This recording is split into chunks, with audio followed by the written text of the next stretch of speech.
All right, good morning. We are here today on a Wednesday. I forget what day it is now that we are staying in the house all the time. And I am so blessed that I get to talk with Amy Connell today. And Amy and I met through Communicator Academy. And we got talking because we had some common interests in ministry for helping women be who God created them to be in all aspects in their mind and their body. And we just hit it off. Because Amy is a fitness instructor. And you are, what I love about your ministry is that you want to help women be who they are called to be. And that is through grace. And that's one thing that I love about your ministry, Graced Health.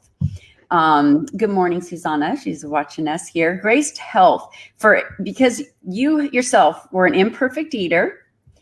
And so you always talk about balanced health with a little bit of chocolate. So that was the key point. But we got to finally meet in November, last year, November in 2019. And we were at a speakers conference and we got to meet in person. And at that time, Amy interviewed me on her podcast, and all the links to Amy's podcasts, all the links about what we talk about today are in the notes already. But she interviewed me regarding my up and coming ACL surgery. And so we got to talk about how that would go. And so today I'm just excited that I get to interview you now, and I get to introduce you to my audience, because I know the message that you have about health and fitness is so refreshing and such a great one. So thank you so much for joining us from Texas today. Thank you for having me. It's super. I'm really excited to be here. It's fun to communicate this way again. It is. It's so thankful for this way to be able to talk. So why I'm having you on to speak to my women are watching is we put so much pressure on ourselves to do all things. And what I love about your ministry, and one of the episodes you covered, is 5 ways that we can apply grace. A lot of times we put so much on ourselves that we end up not really doing anything. And then that adds layers of shame.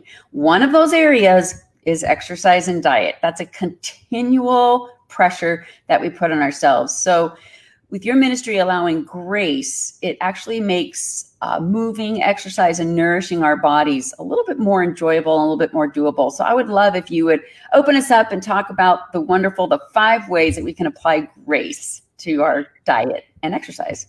I would love to. You know, I can't shut up about this kind of stuff, Cheri. Yeah, then I'll just shut up and let you go. It's so true. The fitness industry is a billion-dollar industry. And through that, all the time, we just seem to get all of these particular rules, and here's a new diet, and here's a new way of exercising, and this is what you're supposed to do. And if you want optimal health, you need to be doing this. And there's just so much that comes at us that we feel like we have to achieve this certain level of perfection that we're seeing through the media, that we're seeing sometimes through our friends or through social media. And it's a lot of pressure. It's a lot of pressure. But Jesus didn't come to give us grace only in our sinful acts, but also for that we can apply grace in our whole life, you know, in all areas of that. And so I came up with this acronym because I'm not very creative. So Very creative. it's GRACE is the acronym on how to apply that in your health. Because I don't know about you, but I need a lot of it. And I have really fought. Part of my story is I was under this illusion that my health and my nutrition and my fitness had to be perfect all the time. And so finally kind of God brought me out of that in his own mercy and his own grace. And so these are the things that he has given to me and has asked me to pass that on as part of my ministry. So G, because I'm not very creative, in the acronym of GRACE, G is also grace. And really, you know, Cheri, you touched on it just a second ago. My friend Emily Baker said, you know, when we try and understand grace, one of the things that we can do is look and see what's the opposite of grace. And the opposite of grace, and what she was educating me about, is shame. And it's so easy to feel shameful about what we may be eating, what we may not be eating, how we may be moving, or how we may not be moving. And I think when you start whatever you're doing, but if you just take that first step of saying, you know what, this is not going to be perfect. This may not be exactly how whatever program I may be a part of, or whatever the exercise, whatever the fitness instructor is saying it has to be. And I'm a fitness instructor, so I'm throwing some of my own into this category. But when we start with that concept of understanding that if we just give ourselves a little bit of grace, then it will just be a lot better. I moved into this, the house that I'm in now, about 5 years ago. And about 6 months after we moved in, and we had spent a lot of time like picking everything and choosing, you choose the floors and the door frames and the And about 6 months after we moved in, there was this stray dog that showed up on our driveway. And we were like, what's the deal with the stray dog? And long story short, we totally fell in love with her in about 42 minutes and decided to keep her. We did all the things like, all of the Facebook groups for the neighborhood and all of that thing. So she didn't have a home. The vet was like, she has not been well taken care of. We decided to make her our own. Well, through that, by the way, we named her Grace. So this might get a little bit more confusing. Can you tell this is an important word in my life?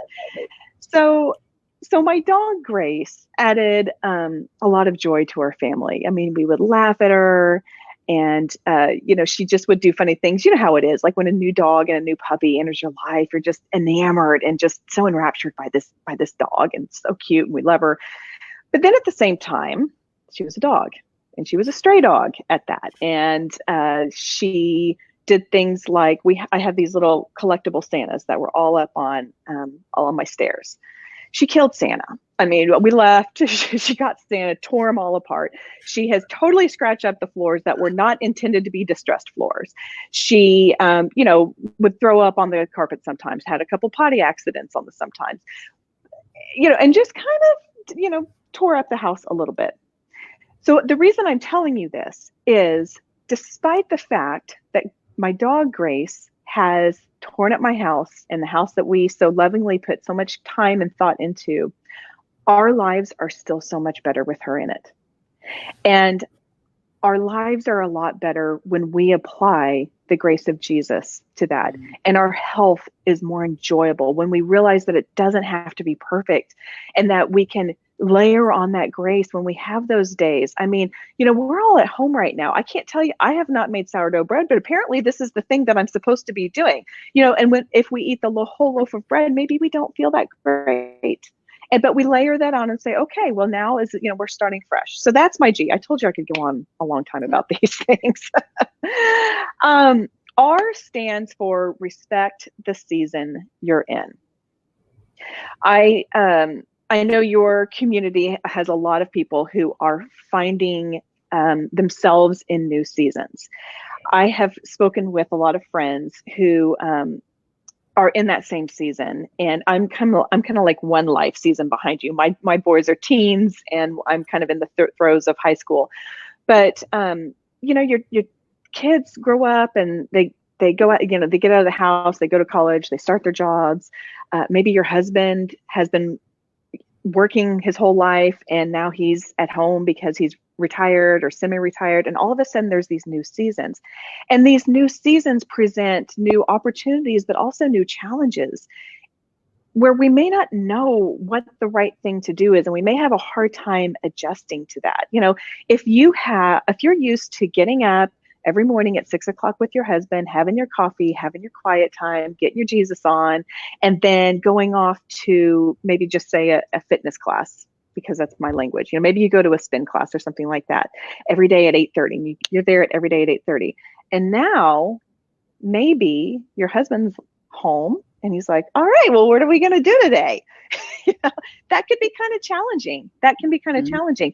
And so respecting the season that we're in allows us to take, kind of turn over that new leaf and evaluate where we are right now. There are going to be times of sickness. Unfortunately, we get long-term sick. Sometimes it's really, really tough, like cancer. Sometimes it's like an ACL surgery or a torn ACL where you have to just kind of change. You had to respect the season that you were in. Cheri, I know you didn't run like you love to do, but you were choosing to do other things. And so taking a moment to recognize where you are, where God has you right now, and figuring out a new way, either from now on or just for this season, I think is really helpful. And knowing that it doesn't have to be like it was. And what you're doing now doesn't necessarily mean that you have to do it later. It just means that you're doing it right now. So respecting your season with that. C stands for cherish your uniquely created body. This has been a journey. It's been a process for me. It still is a process sometimes. I'm not built like a supermodel. I'm 5'4". I'm like 140, I don't know, 3 something like that pounds. I'm thick, I'm muscular, and I am not built to be the kind of person that I aspired to be on. When I was growing up, it was the magazines. I know it was for you too, Cheri. Now the girls are all seeing the stuff on Instagram, but God made me to be who I am. Now I recognize, okay, well, this is my body, and this is what I'm able to do through it. But really respecting that God created us uniquely. I wish I could quote the verse specifically, but I'm not that smart. And so, but there's that verse that says, we're the potter, or you are the potter, we are the clay, we're the works of your hands. And I think that's so that just is such a great reminder. Now, I don't do pottery. But from what I understand is every single piece is even a little different. And so just remembering that we were created uniquely, we were created for a purpose. And maybe those purposes change as our life shifts and changes, but that we are going to be different, and comparing ourselves to someone else or to what we think we should be, or dare I say, what we used to be like. That's the hardest. Is really an exercise in futility. I don't have the body that I did when I was 20, but guess what? I like who God has molded me to be as a person so much better at 45 than when I was at 20. I was really judgy at 20. I had this thing of perfection when I was 20. God, thank you. Thank you, Jesus, for taking me out of that. And so expecting my body to be the same way as it was when I was 20 I'm like, why? Why? I have 2 kids. I have some stretch marks. I have some fluff. That's fine because I'm a more holistic and a more rounded person, and God has done so much in me. And not that I'm anything special. He's done a lot in you too. So, where was I? This is what happens. I'm respecting the season. I'm going to go to A. Yes, A is I skipped A, didn't I? Sorry. A. Okay, so A, yeah, so I went to G, R, and C. Now we're back up at A because we're not all about perfection here, right? So A is actually twofold. One is be active. I am a personal trainer. I've been teaching fitness classes for 15 years. This is part of my DNA. I understand that not everybody wants to have really strong workouts, and they may not be into spinning, and they may not be into running, and that's okay. Being active just means moving our body in the way that God designed us to do it. There's a term out there called non-exercise activity thermogenesis, which is an acronym, another acronym, NEAT, non-exercise activity thermogenesis. It's really just a fancy way of saying movement that's not exercise. That's the very best thing that you can do throughout your day. We're in a culture of sitting. We're not driving as much anymore, but we're still on our computers. We're on our phones. Some people are, Netflix binging, and that's not how God designed us to move. He wants us moving around. So just getting up, moving around throughout your day is really, really helpful. And then the other A is absorb God's nutrients. I swear, I don't know how many food rules have existed in my lifetime from a young adult until now. But what I can tell you is going back to the foundation, what did God put on this earth to enjoy? And what will give us the most nutrients and give us the most energy and set us up to do what we are called to do is the foods he provided us. Does it have a root? Does it have, and I know people feel differently about about meat, but if it has a face for those who eat meat eater, or a mother, they say. So, absorbing the foods that God gave us. I have a girlfriend who said anyone who's never had watermelon, or anyone who doesn't believe in God has never had watermelon. And I love that. Like, it's wonderful. It just explodes in your mouth. Memorial Day's coming up. We're all eating watermelon. And, that's a food that God gave us.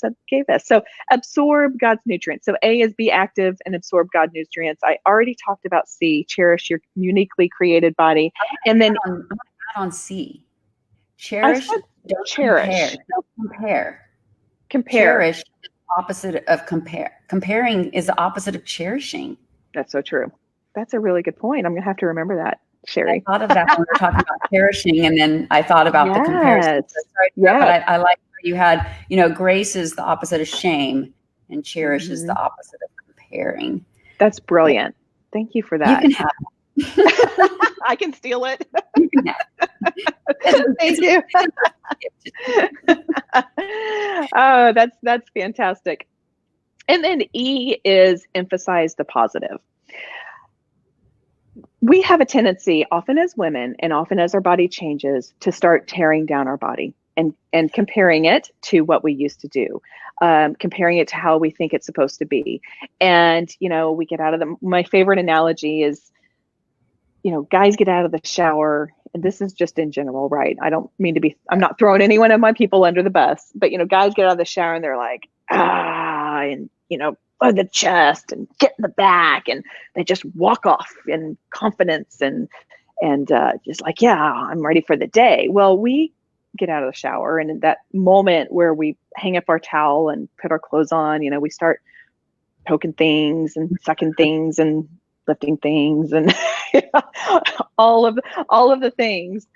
And that really starts our day off poor. Or if you're like me at 5 p.m. when you're showering, that doesn't help.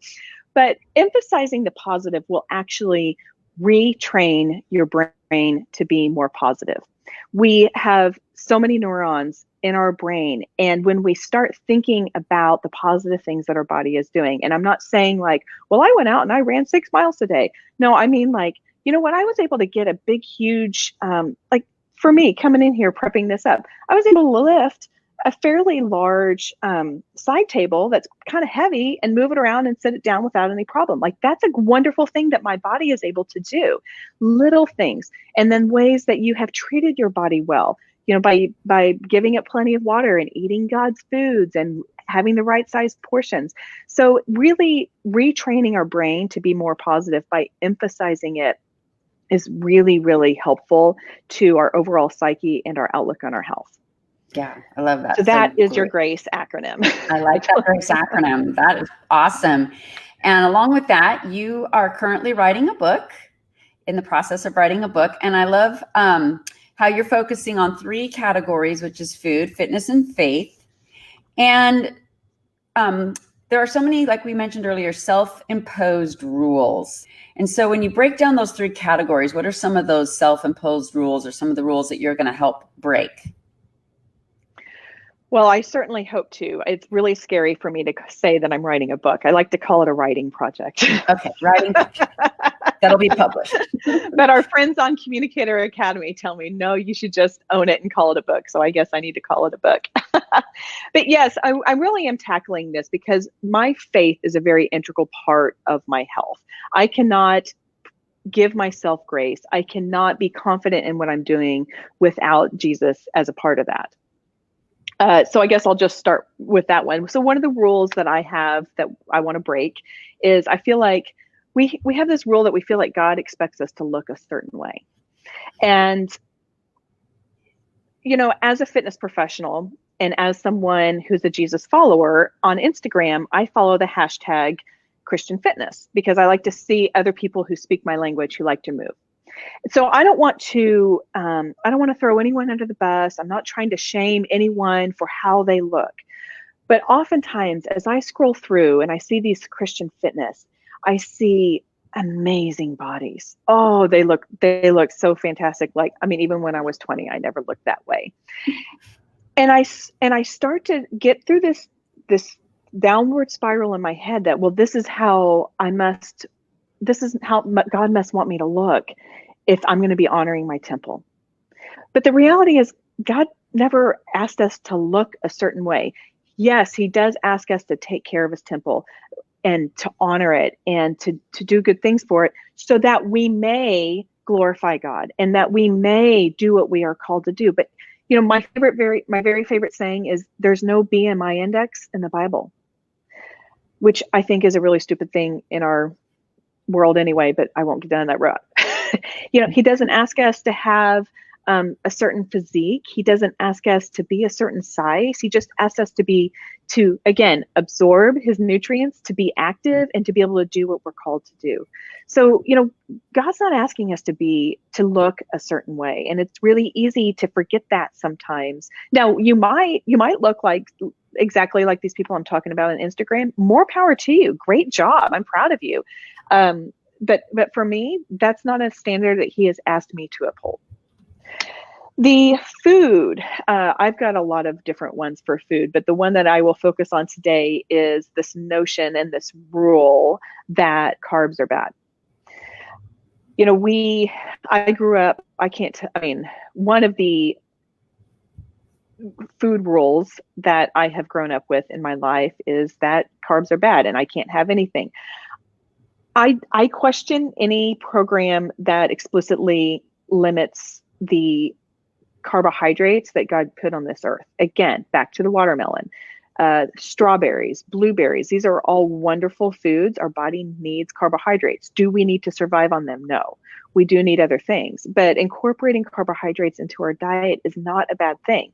There are different kinds of carbs. I won't get into the nutrition lesson, but there's a very big difference between a strawberry and Wonder Bread. And what it can do to your, for your body versus against your body.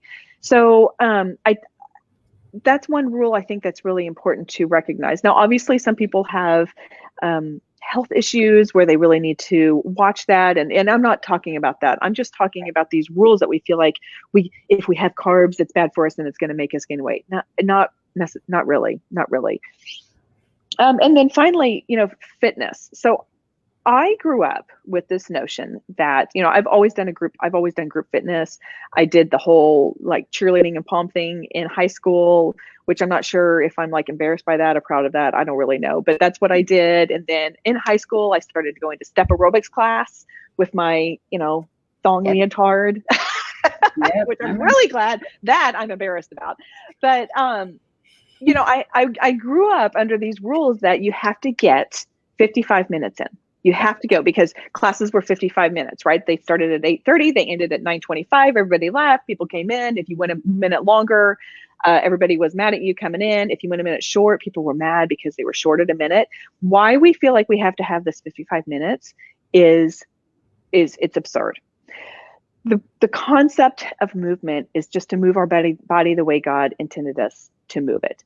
So expecting or having a rule of 60 minutes, well, that just sets us up for failure when we only get to 50 minutes.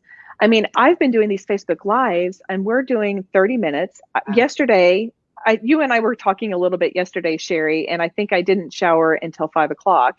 I had clients in the morning. I had some clients in the afternoon. I did this and this. And then finally at 4 o'clock, I was like, I got to move. I went in, I did a 20-minute workout. And that was it. And you know what? I'm sore from it. So we don't have to move intentionally for a certain amount of time every day. So those are just 3 examples of rules that I think that we who have grown up in the rural industry, again, under the health and fitness industry, we've got to start breaking those, and we've got to start retraining our brain to know that it's important to listen to what God has for us that day, that season, and then go from there. Yeah, that is awesome. And what I love about it, and your Facebook Lives, those are on your Facebook page, Graced Health. You can find them. They are, I don't want to say easy because you feel it, but they're doable. You can modify. They're quick and I don't feel like, okay, I don't have a full hour. I can pop on and do them in 20, depending on whatever you're doing that day. And it's doable.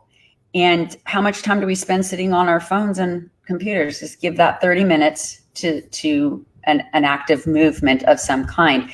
And one of the many reasons I wanted to share your ministry today with my audience is you are a powerful mom that leads by example. Your message, your motives, those are being watched by not only your own kids, but by the young girls and women in your community. And you take that very seriously, and you follow the message that God has given you. You're obedient to the message that God has given you. And I love the message that you have been sharing with young girls on image. And you had a couple classes, and I don't know if you have impromptu discussion real quick about some of the stuff you've done with the young girls on their body image.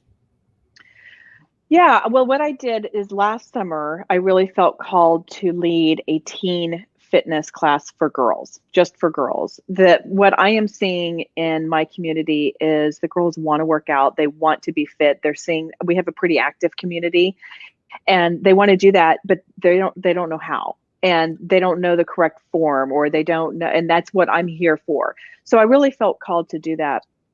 I had this really fantastic group of girls, and that was a new experience for me. And a couple of the things that I was really intentional about doing is I never mentioned losing weight, because I felt like that was not something that I wanted to promote. That might have been one of their goals, but I didn't want to talk about losing weight. I never say the word fat. I really think I can say that. I never say that.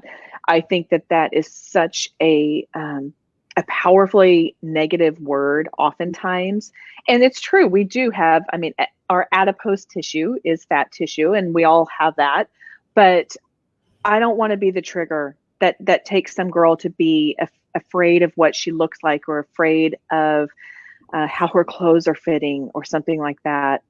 I really focused a lot on, wow, look at what we're doing. You guys look amazing. Had a girl the other day, and she had joined her mom at the class that I've been having outside, socially distanced, all of that kind of stuff. And she was doing some jump lunges, and I was like, that is the money shot. Your legs are just, muscling, and they just look amazing. And so I really try and focus on the great things their body is doing, not how it looks, which is not exactly what I just said, but in general, it's more about what they're able to do. And right. Then, and just kind of getting back to the basics, I had on my podcast, I had a really great counselor on talking about raising our daughters with healthy body image. And the thing that she said to me that stuck out the most was our daughters and our sons, but I know our daughter, it's a little bit harder with girls. They're not listening to what we're saying about them. They're listening to what we're saying about others and ourselves. And so if I start talking about my body, or, oh gosh, my pooch. If anyone's in my ministry knows that I'm very uncomfortable with my abs, then when I start talking about that, then they're going to be internalizing that for themselves. Right. And so I think it's really, really important to watch what we're saying about ourselves and others in addition to them, because we all want to, we're doing the best we can. It's so hard. It's so hard. But I think that that's something that is really easy to forget, is that they're not only listening to your words about them, but about yourself as well. Absolutely. I love that you mentioned that, because that is so key. More than just lecturing, we just have to live it and be an example. And I love that about that. And real quick before we go, if you guys, like I said, there's links they're already on the notes. I'm not sure if I have the counselor one. I'll put that on because I have that accessible about when you talk to the girls about body image. But I just want to thank you so much for coming on and inspiring us and letting us just be filled with grace to where we are in this season. I know with COVID, that we're recording this during the COVID time, we've either increased our exercise because of nothing else to do but taking walks, which is good, or we've some have decreased their exercise. And so before we leave real quick, what are some ways that you could just encourage us to keep implementing the exercise even when we have to go back to work, or encourage us to, once we have to go back to work, getting off of the couch mentality and adding a little bit more movement into the day? Absolutely. I would recommend a couple things, and I'll try and make it quick. I told you I wasn't very, brevity is not great for me. Number one is what's realistic. Another thing is what is congruent with how God made you. If you are cherishing getting outside and going on daily walks with your family, I highly encourage you to keep doing that. Yes, you are going to be going back to work, and you may be having more of a commute, and soccer may start back up and all of that kind of stuff. But intentionally making the margin in your day to do the things that you're loving doing right now will fill your soul in the ways that God wants to fill it. My pastor talked one time about, I think it was like the second message that we had during online service. And he said, are you going to view this time during COVID as a speed bump where you're racing along, you slow down, go over the speed bump, and then you start racing? Or is it going to be more of a diversion? So you're racing along and then you have to turn and then go do something else. And so I think treating this as a diversion and taking away the things that didn't work, but then adding the things that you are loving. I mean, I think most people probably really, really do enjoy the walking. Walking is completely underrated from a fitness perspective. So find what you love doing and what's congruent with how God made you. If you're an extrovert, find a community of people to work out with. If you're an introvert, well, that you still might want a little bit of community, but find ways that you enjoy moving, that really highlights the way that how God made you. I love that. Thank you for joining me today. We will keep this thread active. If you're watching on the replay and you want to leave comments, we will be checking that as well. And it'll be up on my YouTube channel and here on the Facebook channel, and you'll be able to find Amy. I highly recommend you go on her Facebook and just watch what she does. Even if you just want to watch for a little while and see what she does, she'll be inspiring for you. And she'll even allow you to have a little bit of chocolate once in a while. Absolutely. I have it every day, Cheri. I'm just saying. Awesome. Just a little bit. Thank you for joining me. Hey, thank you. Thank you so much for coming on. You're doing great stuff, Cheri. I love it. Thank you. All right. Have a good one. Thanks. Bye.